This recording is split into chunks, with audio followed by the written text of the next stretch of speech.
I'll pull a Donald Trump on you. You're an idiot. You're wrong. Get this guy out of the fucking. Go back to Mexico where you belong. Rapist. Yeah. Okay. So let's let it roll, Will. To start of the interview, can you tell me what's the current lineup of the band? Yeah. So are we running? Yes. Hi, I'm David Dictor. I sing for MDC, have always sang for MDC. It's our 37th year of being a band. On guitar is the person I started the band with. His name is Ron Posner.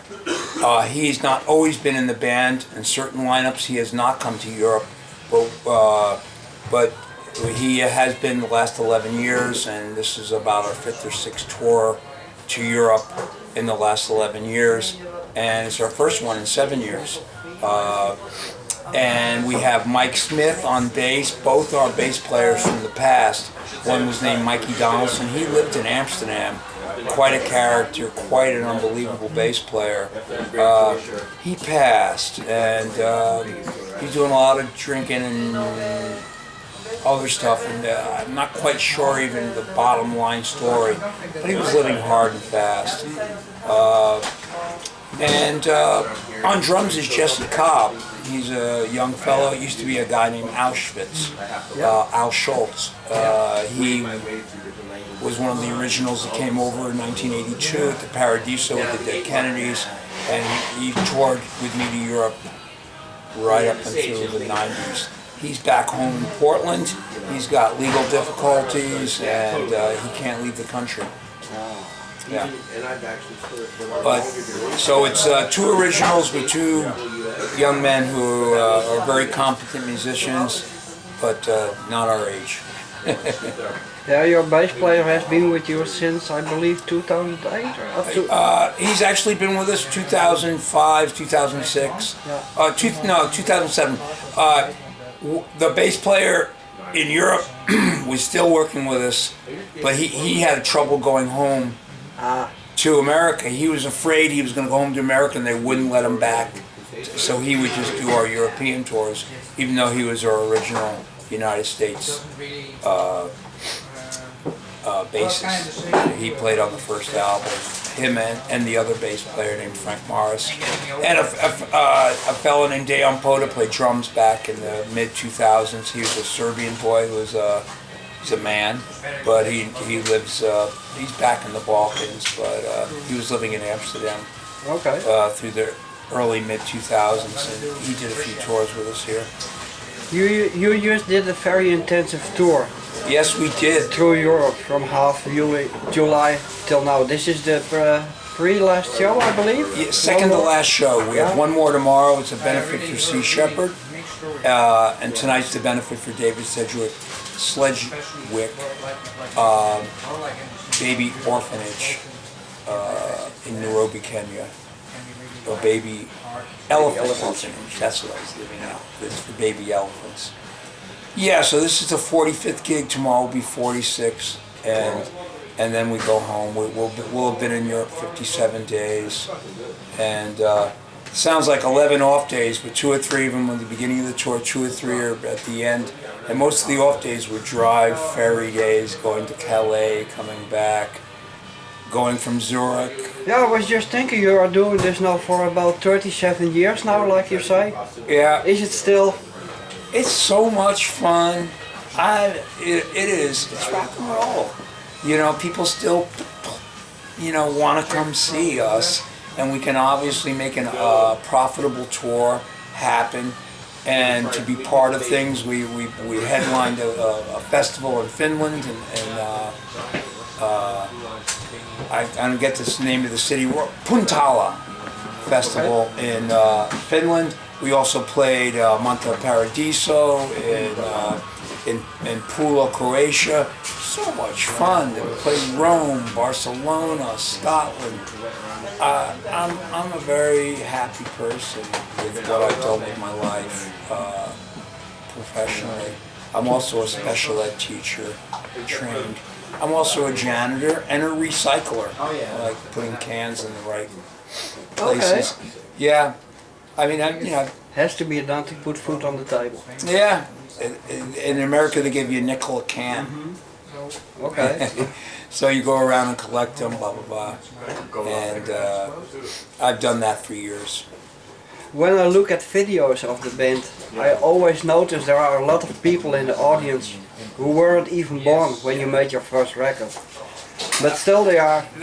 That's just totally wonderful. The fact that our music carries on to the new generation, and it's one of the most heartwarming thing to me is when someone who's 15 or 16 comes up to me and says, your music really helps me deal with life and getting through, and whether it's singing My Family's a Little Weird, or just singing about songs about me not fitting in, or feeling bad about who I am, where I come from, what's going on in my life, America's so straight and me so bent, and the different themes that we've chosen to sing about, whether it's distaste for mindless work, or acceptance of sexuality, or being frustrated, like why is America so straight and me so bent, or My Family's a Little Weird, dealing with trans issues and just different families and weird situations.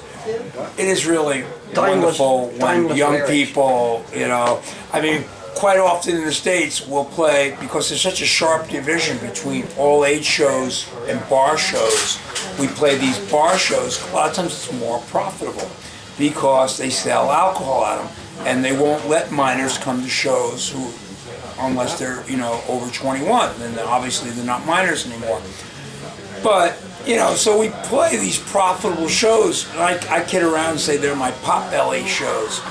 All these 40-year-old guys with pot bellies, and it's fun to play them. But I really like playing the all ages shows, and we've teamed up with a band called the Restarts from England. They have a young following, and it's one of the things we need to do. We need to pursue that young following, more dedicatedly. Maybe doing another split record with the Restarts, touring with bands that have a young edge going on. Because I'd say the general age of the people that came to our show were generally older people, though that's some places. Places we haven't been a lot to, like France and Spain. It's older people. Where in Finland it is young people, and the squatter scene's a little older too. And we've kind of been known for just being part of the squat scene. Okay. Well, yeah, I was wondering, you once played, this is a question I have to ask for a friend of mine, who once did the sound for a concert you did at a squad called the Rode Tetter in Amsterdam. What was the name of the squad? The Rode Tetter. The Red Tetter. The name of it slides by me. What year was it? I think it was in 83. 83. Same year as that you played with Dead Kennedys at the Paradiso. Uh-huh. In 83. Yep. Oh, the Vyers squad. No, yep. Not Vyers. We played the closing of Vyers in Amsterdam in 83. We also played Von Hall. We played the squad that closed this year or last year. Yeah, I know what you mean. The one that's kind of near the train station. Yeah. Just looking at the train station to the left. I'm not sure if it's north. I think if that's north, then that would be. I'm afraid not. I'm a little turned around, but I forget the name of it. We played a memorial for our bass player Mikey Donaldson there about 6-7 years ago. That was one of the last shows of that tour also. Yes, it was the last show of the tour. Yeah, I was sad to read that squad closed. Someone sent it to me. Frankrijk, with a fee. No, I think that's still open. That was the squad where you played, I believe. Okay. We slept there too.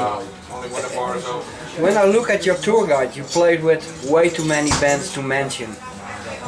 But are there some that you keep good memories of touring with? Like maybe Crucifix. Well, we played here in Holland with the Crucifix. Yeah. Back in '82, we played with DOA. Those were fun shows. The first tour was with the Dead Kennedys, which was a great an unbelievable tour. It introduced us to Europe way back when. But you know, through the years, we played with Vitamin X, who's a band that's from Amsterdam, and you know, like I mentioned, the restarts before. We played with Fleas and Lice here. We played with Tear Me Down from Italy. We played with on this tour. We played Wolf Brigade at the festival in Pula. And they're a great band. We're on the same festival with 7 Seconds at the Fluff Fest. Iron, great band from Sweden. We played in England with the Subhumans, Dick Lucas band Culture Shock. We played with Citizen Fish. This last winter, Oi Polloi. We played another Winter of Discontent festival in London, and I'm forgetting a lot of bands too. Through the years, we played with a lot of bands. Wargasm is an old friend of mine, Frank, and No Pigs from Holland, BGK from Holland. And not to forget all them great bands from Texas. Which one? Big Boys. Big Boys. We never played here with them, but yeah, sure, in the States we played with DRI, Big Boys, the Dicks. You're showing your history, your history knowledge of Texas punk when you mention the Big Boys. Randy Biscuit was a dear friend of mine. Gave MDC and what we called ourselves before we were MDC, the Stains, many early shows in the Texas scene. His love and encouragement, along with Carrie Floyd and the Dicks, really went a long way for giving us the confidence and the strokes and the love we needed to continue on. And Randy Biscuit, rest in peace. Really beautiful man.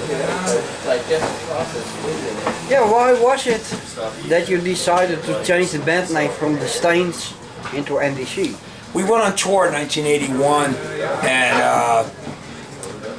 we played a gig with Black Flag at the Cuckoo's Nest, and there was another band called the Stains, and then we heard there was a third band called the Stains, and one in Australia called the Stains, and one in Portland, Maine called the Stains, and we just said this is too much of a generic name. Too many Stains. Too many Stains. And we're always going to be, the LA Stains were kind of well known. We didn't know about them in Texas till we started traveling, but they had a name for themselves.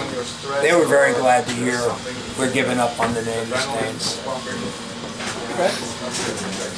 And why the name MDC? Was it too shock?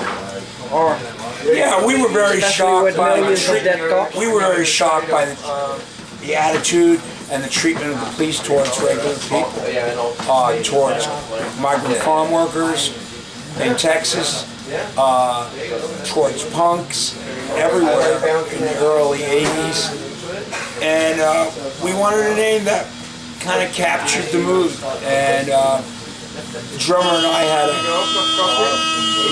had a friend who was shot by the police when we went to college together, and we had a cynical attitude towards the cops. We came from we smoked marijuana. We came from the hippie culture, roots. Even though we were too late to be true hippies, we came out of those roots, and part of those roots was anti-war. Pro-war demonstrations and the cops beating up people at the demonstrations of a big cultural divide, and the cops were definitely on one side of it and the students and the protesters were on the other. So Millions Dead Cops became that statement about that law. I once read that you even got death threats from police because of that name.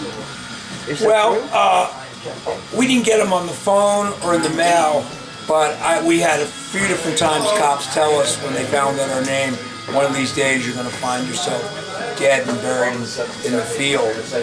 And that happened 3 different times.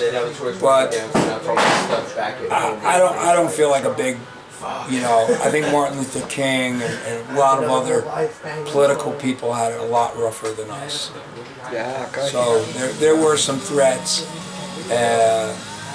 but in the big picture of things, people that fought for civil rights, people that were on the vanguard of movements, whether it be Black Panthers, whether it be civil rights, whether it be anti-women, they were really in the crosshairs of crosshairs is what they say of a gun that they're aiming at you.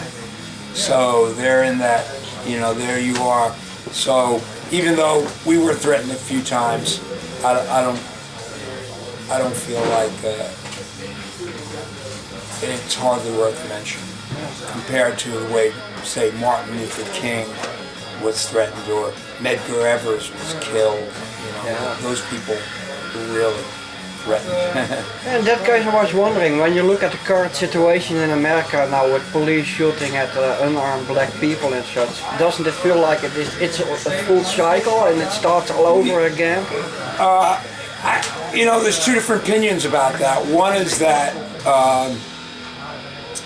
that it's really been going on the whole time. It's just now the technology's really caught up, and everyone's got people see more. Everyone's got a camera on them. So you know, some cops are hassling someone, you turn it on. 5-10 years ago, it wasn't like that. 15-20 years ago, demonstrations, it became your word against theirs. Now you got a camera. You see someone clubbing someone, you see someone shooting them, you got it on. You got it on film. On the internet. And so I almost feel like I think certain things have been exacerbated in the culture, and one that they had a black president elected in the United States. People are frustrated. People are scared of change.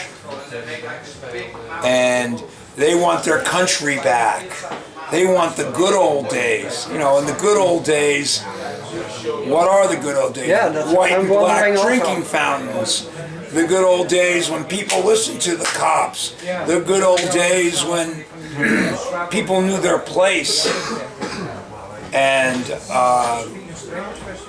people are scared of change. And I think it has been exacerbated by the fact the United States finally got a black president.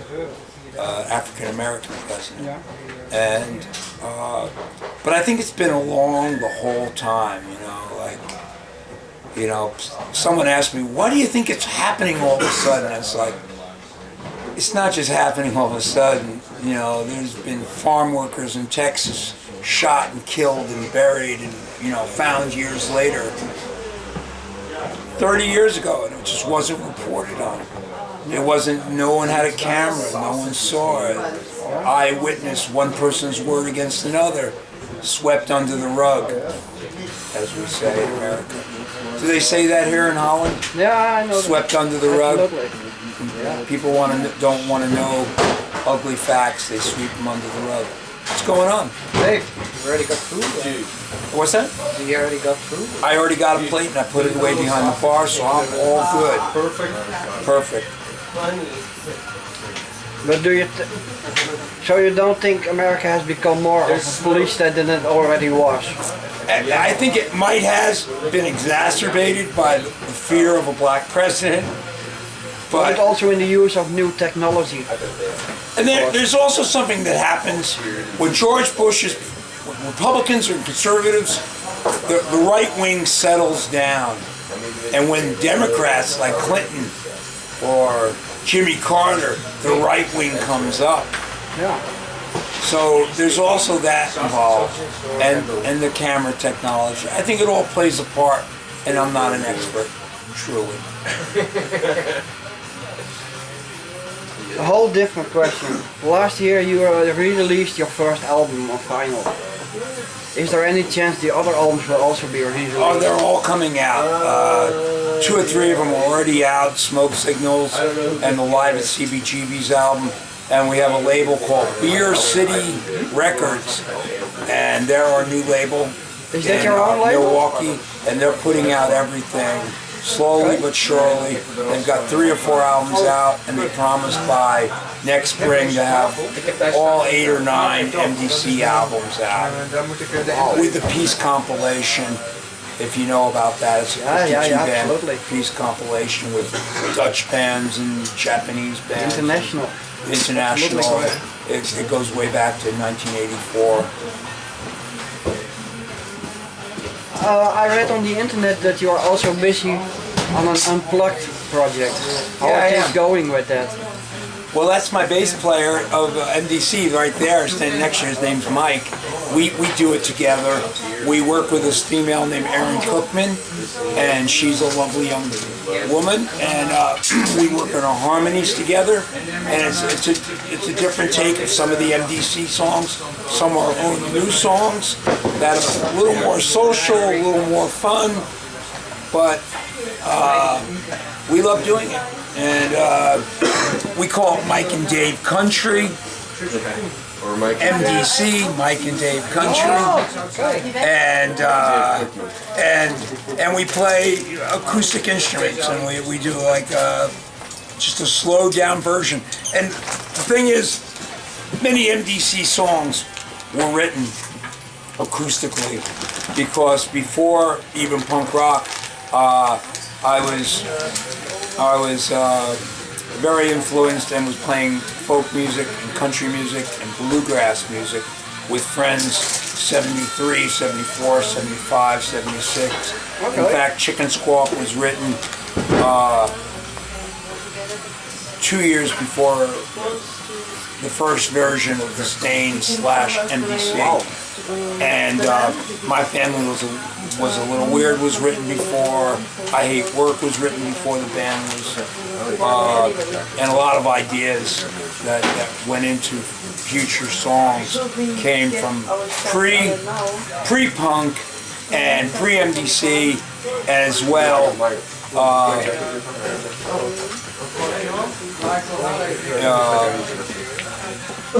As well, pre-punk and I forgot what I was going to say. People are coming in behind. People are talking. Get out of my interview! I got my world. I don't care if you've got equipment to bring to the stage. Anyway, I'm only kidding. But I was looking. I got one final question left. Okay. How do you look back at 37 years of being a musician and being on the road? I feel very lucky and privileged to have lived the life I've lived. You know, this is my 19th tour to Europe. I get to be an ambassador of friendship, love, art, music, chaos, squatness, youth, middle age, and it's an honor and a privilege to be an artist. You know, and I say that, use that word loosely, because we just came from the Dali Museum north of Barcelona, and that man was an artist. But to be part of a continuum, maybe I'm a gypsy minstrel, just bringing culture around to different communities. It's been one of the main things in my life, along with teaching, along with being a janitor and a recycler. And I feel very privileged and honored that to be part of the music landscape and to be sitting here with you, have someone else buy me dinner, hand me refreshment tickets, and to do a benefit for baby elephants. We are doing the benefit for the David Sledgwick Elephant Orphanage in Nairobi, Kenya tonight, and I'm proud to be part of that. I can imagine that. And we're doing one tomorrow night for Sea Shepherd, and I'm equally proud to be doing that. It's one of the biggest disgraces to me is how we treat our wildlife. So any drop in the bucket we can contribute to protect our environment and to help animals in distress. I am so proud to be part of it. And thank you, Wilhelm, for showing the interest in coming down to interview me. And it's a beautiful life. I want to hug you, man. and we just do the best we can and keep moving forward. Hopefully we're the, you know, I'm doing it for my mama, and I'm doing it, you know, I used to think I was going to save the world when I was a young man. Now I just hope I get kids to floss their teeth, change their socks, and make mama in heaven proud. Thank you. Thank you. Thank you. Bye-bye.